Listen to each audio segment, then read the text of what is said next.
പിതാവിന്റെയും പുത്രന്റെയും പരിശുദ്ധാത്മാവിന്റെയും നാമത്തിൽ ആമേൻ. ഇന്ന് ജൂൺ 10 ബുധനാഴ്ച.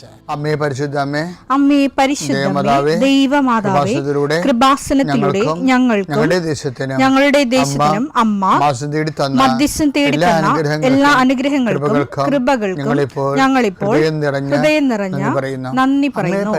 അമ്മേ പരിശുദ്ധമ്മേ, ദൈവമാതാവേ, 2004 ഡിസംബർ 7 ഉച്ചകഴിഞ്ഞ് 2:30 കൃപാസനത്തിൽ സംഭവിച്ച അമ്മയുടെ പ്രത്യക്ഷപ്പെടലിനെക്കുറിച്ച് തിരുസഭയ്ക്ക് സമർപ്പിച്ചിരിക്കുന്ന പഠനരേഖകളുടെ മേൽ സഭാത്മകമായ പഠനം ആരംഭിക്കുവാൻ ഞങ്ങൾ പ്രാർത്ഥിക്കുന്നു.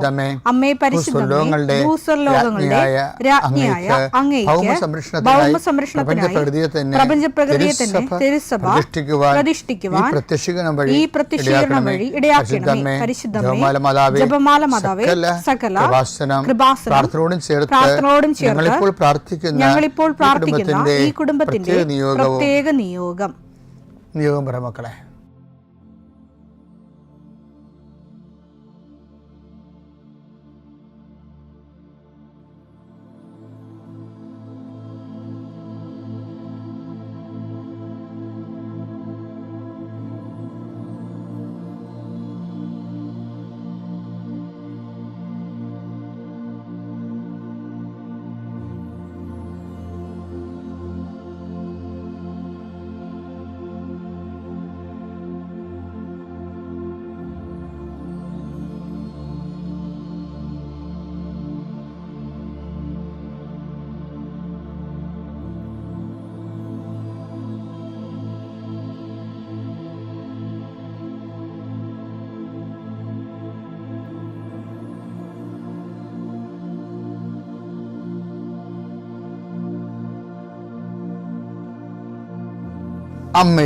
അമ്മയുടെ പ്രത്യക്ഷീകരണത്തിന്റെ ഈ അനുഗ്രഹവേളയിൽ ഞങ്ങൾക്ക് സാധിച്ചു തരുവാൻ കനിയണമേ. ആമേൻ. വിശ്വാസ പ്രമാണം. സർവശക്തനായ പിതാവും ആകാശത്തിന്റെയും ഭൂമിയുടെയും സൃഷ്ടാവുമായ ദൈവത്തിൽ ഞാൻ വിശ്വസിക്കുന്നു. അവിടുത്തെ ഏകപുത്രനും ഞങ്ങളുടെ കർത്താവുമായ ഈശോ മിശിഹായിലും ഞാൻ വിശ്വസിക്കുന്നു. ഈ പുത്രൻ പരിശുദ്ധാത്മാവിനാൽ ഗർഭസ്ഥനായി കന്യകാമറിയത്തിൽ നിന്ന് പിറന്ന് പൊന്തിയോസ് പീലാത്തോസിന്റെ കാലത്ത് പീഡകൾ സഹിച്ച് കുരിശിൽ തറയ്ക്കപ്പെട്ട് മരിച്ച് അടക്കപ്പെട്ട് പാതാളങ്ങളിൽ ഇറങ്ങി മരിച്ചവരുടെ ഇടയിൽ നിന്ന് 3-ാം നാൾ ഉയർത്ത് സ്വർഗത്തിലേക്ക് എഴുന്നള്ളി സർവശക്തിയുള്ള പിതാവായ ദൈവത്തിന്റെ വലതുഭാഗത്തിരിക്കുന്നു. അവിടെ നിന്ന് ജീവിക്കുന്നവരെയും മരിച്ചവരെയും വിധിക്കുവാൻ വരുമെന്നും ഞാൻ വിശ്വസിക്കുന്നു. പരിശുദ്ധാത്മാവിലും ഞാൻ വിശ്വസിക്കുന്നു. വിശുദ്ധ കത്തോലിക്കാ സഭയിലും പുണ്യവാന്മാരുടെ ഐക്യത്തിലും പാപങ്ങളുടെ മോചനത്തിലും ശരീരത്തിന്റെ ഉയർപ്പിലും നിത്യമായ ജീവിതത്തിലും ഞാൻ വിശ്വസിക്കുന്നു. ആമേൻ. സുഖസ്ഥനായ ഞങ്ങളുടെ പിതാവേ, അങ്ങയുടെ നാമം പൂജിതമാകണമേ. അങ്ങയുടെ രാജ്യം വരണമേ. അങ്ങയുടെ തിരുമനസ് സ്വർഗത്തിലെ പോലെ ഭൂമിയിലും ആകണമേ. അന്നു വേണ്ടുന്ന ആഹാരം ഇന്ന് ഞങ്ങൾക്ക് തരണമേ. ഞങ്ങളോട് തെറ്റ് ചെയ്യുന്നവരോട് ഞങ്ങൾ ക്ഷമിക്കുന്നത് പോലെ ഞങ്ങളുടെ തെറ്റുകൾ ഞങ്ങളോടും ക്ഷമിക്കണമേ. ഞങ്ങളെ പ്രലോഭനത്തിൽ ഉൾപ്പെടുത്തരുതേ, തിന്മയിൽ ഞങ്ങൾ രക്ഷിക്കണമേ. ആമേൻ. നന്മ നിറഞ്ഞ മറിയമേ, സ്വസ്തി. കർത്താവ് അങ്ങയുടെ കൂടെ സ്ത്രീകളിൽ അങ്ങ് അനുഗ്രഹിക്കപ്പെട്ടവളാകുന്നു. അങ്ങയുടെ ഉദരത്തിൻ ഫലമായി ഈശോ അനുഗ്രഹിക്കപ്പെട്ടവനാകുന്നു. പരിശുദ്ധ മറിയമേ, തമ്പുരാന്റെ അമ്മേ, പാപികളായ ഞങ്ങൾക്ക് വേണ്ടി ഇപ്പോഴും ഞങ്ങളുടെ മരണസമയത്തും തമ്പുരാനോട് അപേക്ഷിക്കണമേ. ആമേൻ. കർത്താവേ, നിന്റെ ഉന്നതമായ നാമത്തിന് സ്തോത്രം ചെയ്യുന്നു. കർത്താവേ, നിന്റെ വിശുദ്ധ പൗരോഹിത്യത്തെ മഹത്വപ്പെടുത്തണമേ. കർത്താവെ, സഭയിലുള്ള സാന്നിധ്യം പ്രകടമാക്കണമേ. 40 വർഷം ഞാൻ അർപ്പിച്ച കൃപാനയുടെ യോഗ്യതയാണ്.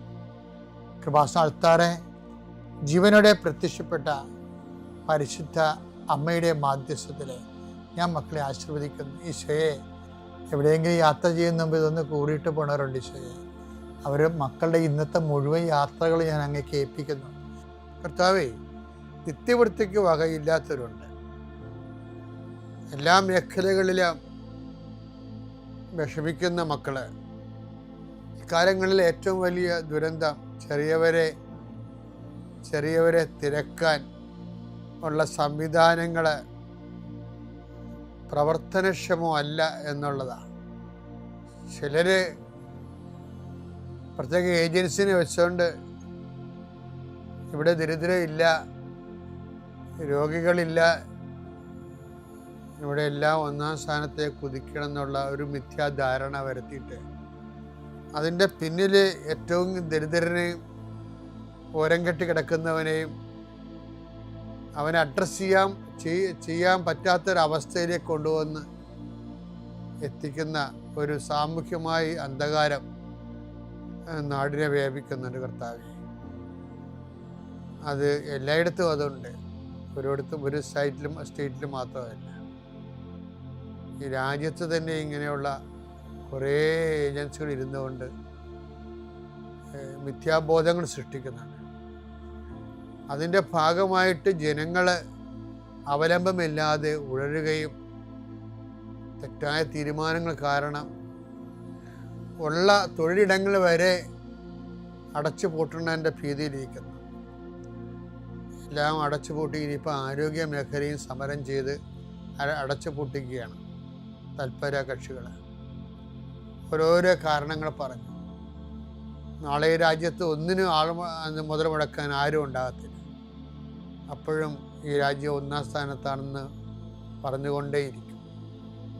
ജനങ്ങളുടെ ശ്രേയസ്സിനും എല്ലാവരെയും സന്ധിക്കാൻ ആവശ്യമായ മാർഗം കാണിച്ചു കൊടുക്കണം പ്രാർത്ഥിക്കുന്നു. പിതാപുത്രനും പരിശുദ്ധാത്മാവായ സർവ്വേശ്വര എന്നേക്കും ആമേൻ. എൻ്റെ പ്രിയപ്പെട്ടവരെ, കർത്താവിൻ്റെ വചനത്തിലെ നമ്മളുടെ സ്റ്റാറ്റസ് എന്താണെന്ന് പറയുന്നുണ്ട്. പ്രവർത്തകരുടെ, പ്രേക്ഷിതരുടെ, നമ്മൾ ദൈവത്തിൻ്റെ നമ്മുടെ കൂടെ ദൈവം ചെയ്യുന്ന വേലയുടെ കൂടെയാണ് നമ്മൾ ചെയ്യുന്നത്. അതാണ് ബൈബിൾ പറയണത്, നമ്മൾ ദൈവത്തിൻ്റെ കൂട്ടുവേലക്കാരാണെന്ന്. ഇപ്പം നമ്മളുടെ തണ്ടിയായി നിൽക്കുന്നത് ദൈവമാണ്. 1 കൊരിന്ത്യർ 3:9 ഞങ്ങൾ ദൈവത്തിൻ്റെ കൂട്ടുവേലക്കാരാണ്. ഞങ്ങൾ ദൈവത്തിൻ്റെ കൂട്ടുവേലക്കാരാണ്. നിങ്ങളാകട്ടെ ദൈവത്തിൻ്റെ വയലും വീടും.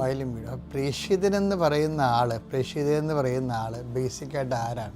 ദൈവത്തിൻ്റെ കൂട്ടുവേലക്കാരെയാണ്. അപ്പോൾ നമ്മുടെ പണിക്കൂട്ടുകാരൻ ആരാണ്? ദൈവമാണ്. അപ്പോൾ ദൈവമാണ് പ്രവർത്തിക്കണത്. അപ്പോൾ നിങ്ങളിപ്പോൾ പത്രം കൊണ്ട് ഉടമ്പടിക്കാർ ഇറങ്ങുമ്പോൾ അയ്യോ, അപ്പോൾ നിങ്ങളുടെ കൂട്ടുകാർ ആരെങ്കിലും വന്നില്ലെങ്കിൽ നിങ്ങളുടനെ അവൾ വരട്ടെ അല്ലെങ്കിൽ അവൻ വരട്ടെ, നാളെ കൊടുക്കാം എന്ന് പറഞ്ഞ് മാറ്റി വെക്കുമ്പോൾ നിങ്ങളുടെ കൂട്ടുകാരക്കാരൻ ദൈവമല്ല, നിങ്ങളുടെ അയൽവാസിയോ ഫ്രണ്ടോ ആണ്.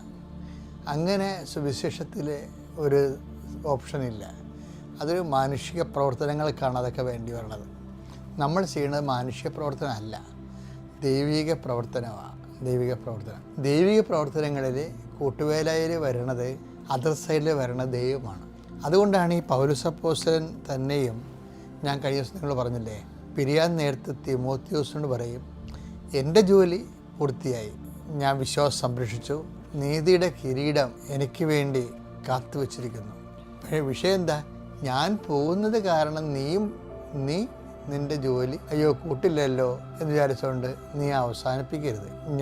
എനിക്ക് കൽപ്പിച്ചെടുത്ത് ഞാൻ നിൽക്കുമ്പോൾ നീ മുന്നോട്ട് പോകണം. ഒറ്റക്കാണെങ്കിൽ നീ ജോലി ചെയ്യണം. 2 തിമോത്തി 4:2 വചനം പ്രസംഗിക്കുക. സാഹചര്യങ്ങൾ അനുകൂലമാണെങ്കിലും അല്ലെങ്കിലും പൗലോസ് പോകുമ്പോൾ തന്നെ, പൗലോസ് വേർപിരിയുമ്പോൾ തന്നെ സാഹചര്യങ്ങൾ അനുകൂലമല്ലല്ലോ. അതാണ് അല്ലെങ്കിലും എന്ന് പറയണത്. അല്ലെങ്കിലും ജാഗരൂകതയോടെ വർത്തിക്കുക. മറ്റുള്ളവരിൽ ബോധ്യം ജനിപ്പിക്കുകയും ഞാനില്ലെങ്കിലും മറ്റുള്ളവരിൽ ബോധ്യം ജനിപ്പിക്കുകയും അവരെ ശാസിക്കുകയും ഉദ്ബോധിപ്പിക്കുകയും ചെയ്യുക. ക്ഷമ കൈവിടാതിരിക്കുകയും പ്രബോധനത്തിൽ ശ്രദ്ധിക്കുകയും ചെയ്യുക. പ്രബോധനത്തിലെ എന്താ കാര്യം? പ്രബോധനമാണ് നമുക്ക് ആൾക്കാർക്ക് ബോധ്യങ്ങൾ നൽകുന്നത്. പിന്നെ ദൈവവചനം എന്തിനാണെന്ന് വെച്ചാൽ അത് പ്രബോധനമാണ്. തെറ്റുതിരുത്താനും ദൈവവചനം അത് തെറ്റുതിരുത്തുന്നതിനും. 2 തിമോത്തി 3:16 വിശുദ്ധ ലിഖിതമെല്ലാം ദൈവനിവേശിതമാണ്. അവ പ്രബോധനത്തിനും ശാസനത്തിനും തെറ്റുതിരുത്തലിനും നീതിയിലുള്ള പരിശീലനത്തിനും ഉപകരിക്കുന്നു. ഈ പരിശീലനം പൗലോസിന്റെ അഭാവത്തിലും അസാന്നിധ്യത്തിലും കണ്ടിന്യൂ ചെയ്യണമെന്നാണ് തിമോത്തി കൊടുക്കുന്ന നിർദ്ദേശം. തിമോത്തി അത് കണ്ടിന്യൂ ചെയ്യുക തന്നെ ചെയ്യും, ഒരു സംശയമില്ല കാര്യത്തിൽ. എന്താ കാരണം എന്ന് വെച്ച് കഴിഞ്ഞാൽ ഏത് സാഹചര്യത്തിലും സംതൃപ്തിയോടെ ജീവിക്കാൻ ഞങ്ങൾക്ക് നല്ല പരിശീലനം ലഭിച്ചിട്ടുണ്ടെന്ന് തിമോത്തിനെ ഉൾപ്പെടുത്തിക്കൊണ്ട് പൗലോസ് അപ്പോസ്തലൻ പറഞ്ഞിട്ടുണ്ട്. ഫിലിപ്പിയർ 4:12 താഴ്ന്ന നിലയിൽ ജീവിക്കാൻ താഴ്ന്ന നിലയിൽ ജീവിക്കാൻ എനിക്കറിയാം, സമൃദ്ധിയിൽ ജീവിക്കാനും ജീവിക്കാനും ഏത് സാഹചര്യത്തിലും കഴിയാനും എനിക്ക് പരിശീലനം ലഭിച്ചിട്ടുണ്ട്. അപ്പോൾ ഇത് ഈ പരിശീലനം എന്ന് പറയുന്നത് ചെറുത് അജ്ഞാത പരിശീലനമായിരിക്കും, പക്ഷേ ദൈവ നിവേശിതമായിരിക്കും. ഉദാഹരണത്തിന് സാവൂളിലെ അജ്ഞാത പരിശീലനം, നിങ്ങളുടെ അജ്ഞാത പരിശീലനം വളരെ ശ്രദ്ധിക്കേണ്ട ഒരു വിഷയമാണ്. അത് നമുക്ക് വേണമെങ്കിൽ നാളെ പറയാം. തൽക്കാലത്തേക്ക് ഇത്രയും മനസ്സിൽ സൂക്ഷിക്കുക. കർത്താവ് നിങ്ങളെ അനുഗ്രഹിക്കട്ടെ. പിതാവിൻ്റെയും പുത്രൻ്റെയും പരിശുദ്ധാത്മാവിൻ്റെയും നാമത്തിൽ ആമേൻ.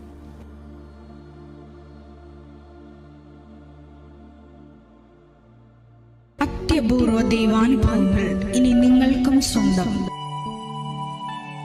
ഈ യൂട്യൂബ് ചാനൽ ഇതുവരെ സബ്സ്ക്രൈബ് ചെയ്തിട്ടില്ലെങ്കിൽ ഇപ്പോൾ തന്നെ സബ്സ്ക്രൈബ് ചെയ്യുക.